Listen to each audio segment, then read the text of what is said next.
You know, The Rock, whenever he comes back to WWE, it's such a special moment. And this one was no different, as The Rock has returned to Monday Night Raw, and he said some exciting things that all of us have been wanting since 2020, or 2020, however that you want to call it.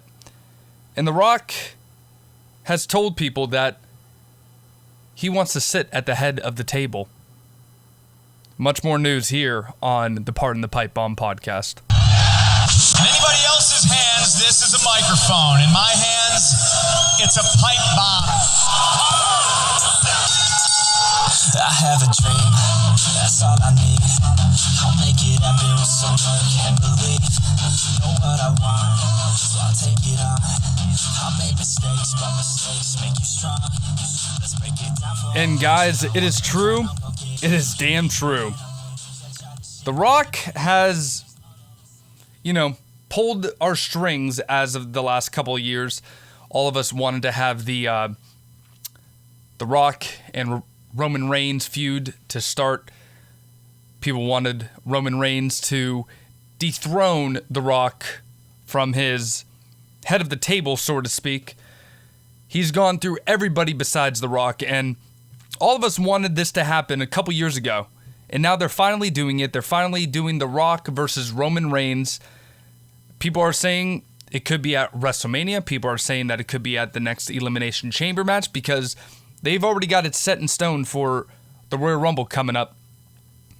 But is it too little too late for The Rock and Roman Reigns? Because even though that it was awesome to see The Rock return to Monday Night Raw, we can't forget that he's getting older, man. He's 51 now, I believe. I mean, I can search it right now, but I'm pretty certain that The Rock is over the age of 50. He looked out of breath. I mean, he's probably not in ring shape, but he's in incredible shape. He's always in the gym. He's half the reason why I go into the gym. But The Rock, he has returned, and he teases a match with Roman Reigns. And Monday Night Raw was no short of a great show all around. They started off hot with Becky Lynch and Nia Jax. I didn't really watch it till like the last 5-10 minutes. And dude, Nia Jax probably has herself her first great match in WWE. But going from that, and Rhea Ripley defending her title, and Seth Rollins defending his title in a great main event against Drew McIntyre. Monday Night Raw was a great show, and having The Rock on it, I guarantee that they had 2.5 million viewers tuning in on Monday Night Raw. But this is going after days after speculation of the former WWE champion that he was going to be teased by Triple H. And they started off with the segment that here is the former WWE champion making his return, and it was Jinder Mahal. I thought Triple H did a great job getting us saying, oh, shit, it's just Jinder Mahal. He fucking trolled us. But me, I kind of figured that, with everything that was surfacing on Instagram, that The Rock was meeting with somebody. He was on College Game Day, but in the background of the photo was Nick Khan. And everybody just put two and two together. And since Triple H probably saw that on social media, he probably was like, all right, let's not do it right away. Let's downgrade it, and let's have people think, oh, well, this is what he meant. He fucking trolled us. What an asshole. And then, before we knew, The Rock came out, and the crowd went nuts. And Jinder Mahal and The Rock had a good promo going back and forth, with The Rock calling Jinder Mahal the biggest asshole walking the biggest asshole walking God's green earth. And then The Rock had the fans chanting, day one douchebag. It was all fun and all that. This went on for about 10 minutes, and as it ended, him and like Jinder Mahal, they went at it. The Rock gave Jinder Mahal the people's elbow, out of breath, and then I was like, okay, well, what was the point in that? Where is this going? I don't understand what's happening here. And then The Rock, after when he beat up Jinder Mahal, he grabs the microphone and tells the people that he loves them and Happy New Year. He also said that, he's hungry and plans to get something to eat. I thought that he was going to go with, hey, San Diego, where's the best place in town that I can go get a grab to eat? But then he asked if he should sit in a booth. People didn't really react to it. Then he asked, should he sit at the bar? People, obviously, they reacted to it because who doesn't love sitting at a bar?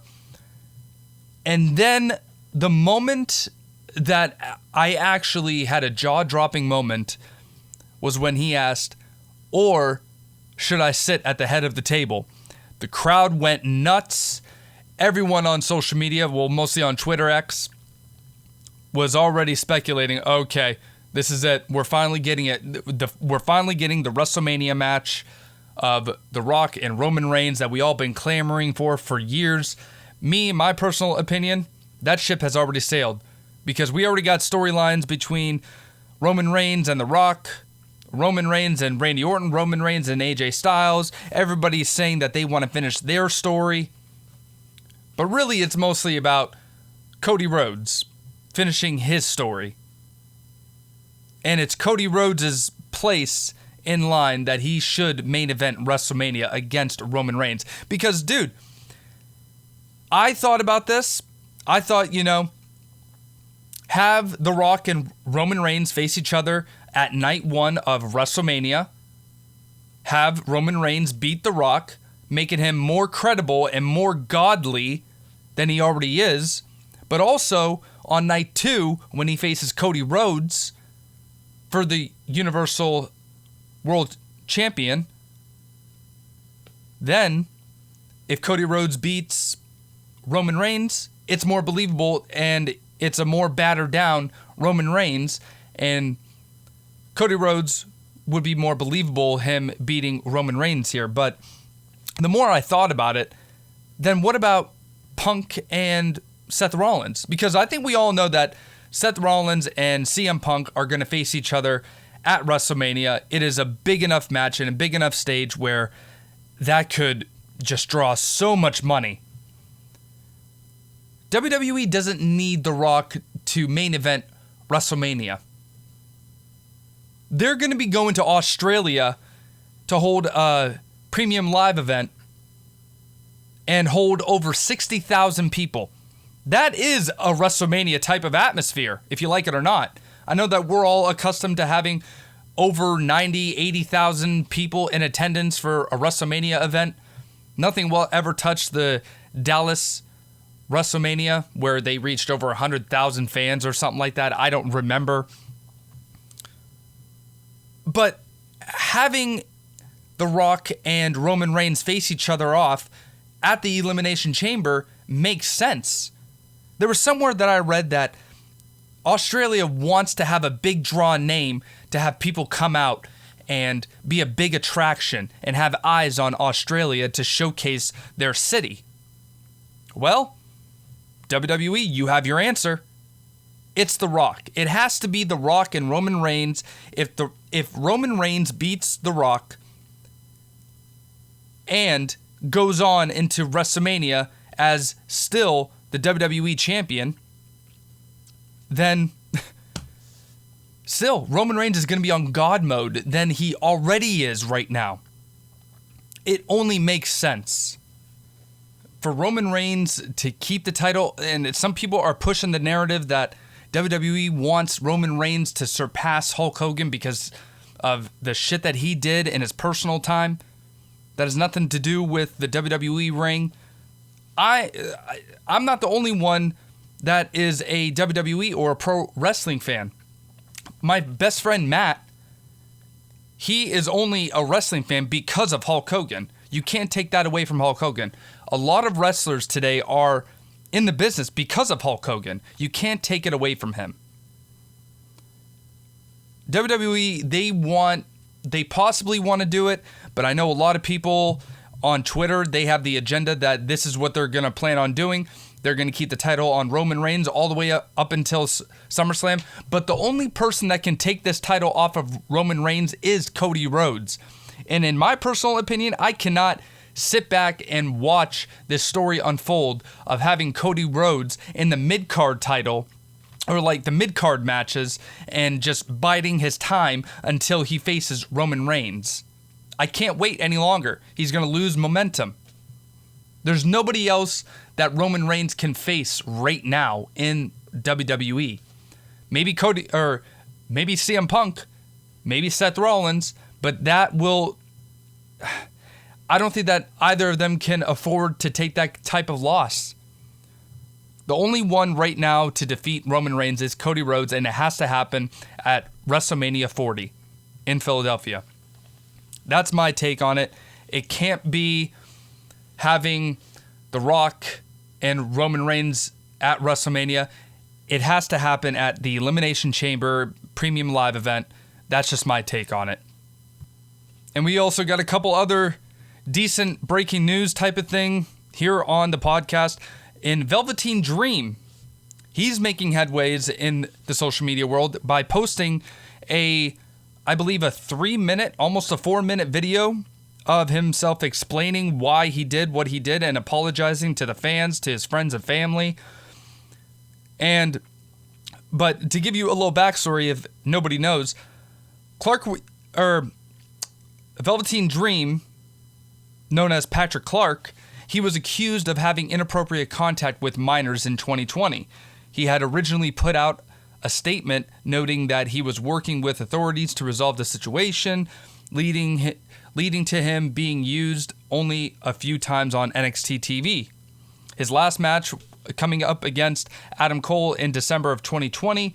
Then Patrick Clark also had backstage heat with several people in the NXT due to his behavior before he was released in 2021.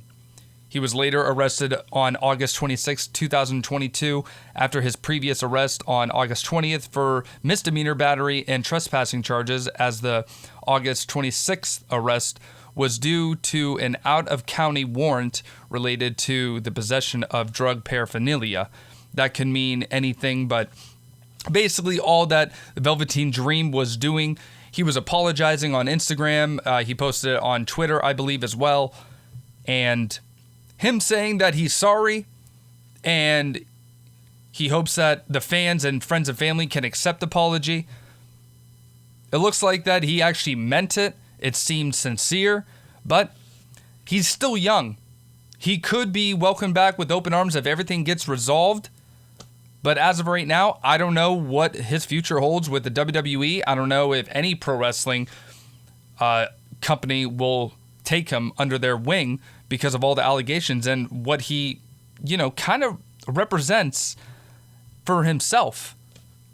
I mean, it's one thing when CM Punk had backstage heat, but, he didn't have these type of charges on him where he was inducing on minors. Now, I know the minor thing could mean he was having a sexual relation with a 17-year-old, or he could have a sexual relation with a 16-year-old. No matter what, it doesn't make it any better what he was doing. Now, I'm going to turn to AEW here again. Mercedes Mone. Originally, her and AEW were not in talks anymore. They fell through. Then she went to WWE. They had talks, and she wanted a X amount of dollar signs. Those plans fell through solely because I believe of Charlotte Flair's contract, and probably Sasha Banks or Mercedes Mone wanted the same amount or even maybe more because she feels that she is a bigger star and bigger draw than Charlotte Flair, which in my personal opinion, I think that she is a better performer than Charlotte Flair, but she's not a high caliber as Charlotte Flair solely because Charlotte Flair is a daughter of Ric Flair. But you can expect to hear a lot about the signings in the coming weeks here and maybe months, but because there are so many pro wrestlers on the free agent market, but several of those names don't really come to the same level as Mercedes Mone. The former WWE Women's Champion Sasha Banks, as everybody knows her as, her status has been up in the air because of her ankle injury, but at one point, like I said, it was believed that she was AEW bound. And like I said, back in August for All In London, those plans fell through. And so now she went to WWE. Like I said, those plans, they fell through too. But it is reported now that AEW has signed Mercedes Mone. Now, let me just give you my little insight on it, or opinion. In my opinion, I think Mercedes Mone is a great performer. She's probably going to be the best performer on that AEW women's roster. But any pro wrestler that has gone into the women's division in AEW has not done anything.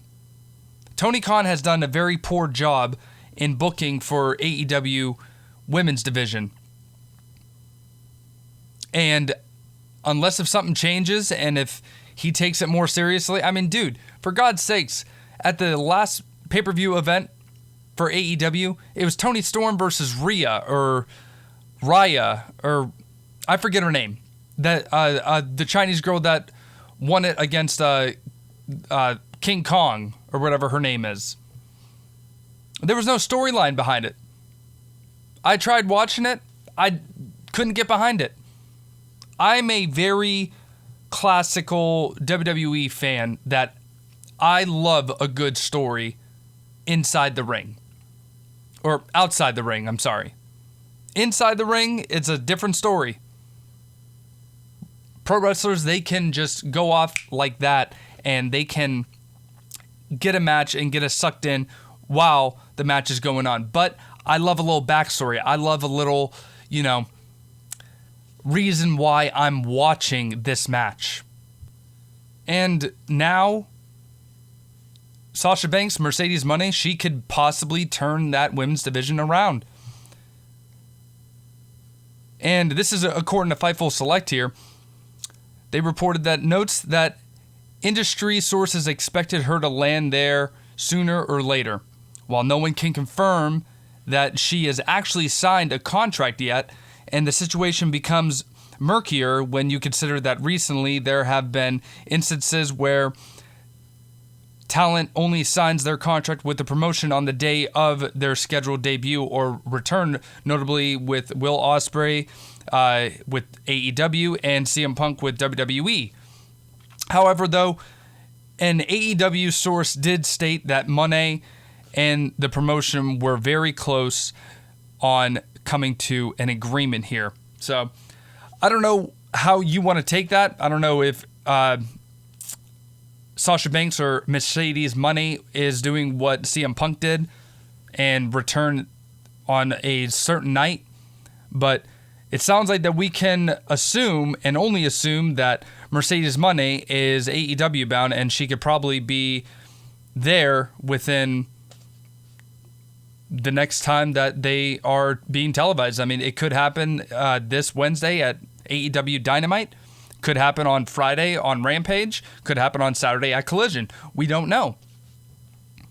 We will only know, and Tony Khan, he really doesn't keep his sources tight like WWE does, but if this has been dropped out and if Fightful Select and Sean Ross Sapp, if he reported it, then all signs might point that she is AEW bound. I really wanted her to go to TNA, but that's just me. I really hope that Mercedes Mone can actually turn that AEW women's division around and kind of create some relevance and some, believable storytelling that some fans can get behind on. I'm going to follow up with some AEW news because, this AEW superstar could be WWE bound, with everybody speculating that he could maybe be a entry at the Royal Rumble that's going to be held this January, January 26th, January 27th. I'm not really too sure. Don't really know the date. That doesn't really matter. But right now, MJF, he may need to have shoulder surgery. And with everything that was going on with MJF, with all the injuries that he was accumulating throughout the last couple months of his title reign, it took a toll on his body. MJF worked the AEW's World's End pay-per-view event injured on Saturday night at the Veterans Memorial Coliseum in New York. I don't know where that is. This article that I'm reading is going to be off of WrestlingNews.co, and MJF, he was dealing with a bad shoulder and hip heading into the show with the belief that he would be taking time off coming out of it. So once that got out, everybody knew that he was dropping the title. They just wanted to see what the ending would be and if the Devil storyline was going to live up to the hype. But in my personal opinion, I really didn't think it did. Everybody knew that it was Adam Cole. I wish it would have ended a little bit differently. Samoa Joe didn't really give two shits about it, but also that could just be his wrestling personality. So the potential surgery, though, for MJF. While speaking on the Wrestling Observer Radio, Dave Meltzer noted MJF is debating whether to do rehab or just get surgery straight up. Dave Meltzer said, and I quote, "He is hurt, his shoulder is legitimately hurt. He could come out on Wednesday's Dynamite and do a promo, although I don't think he will.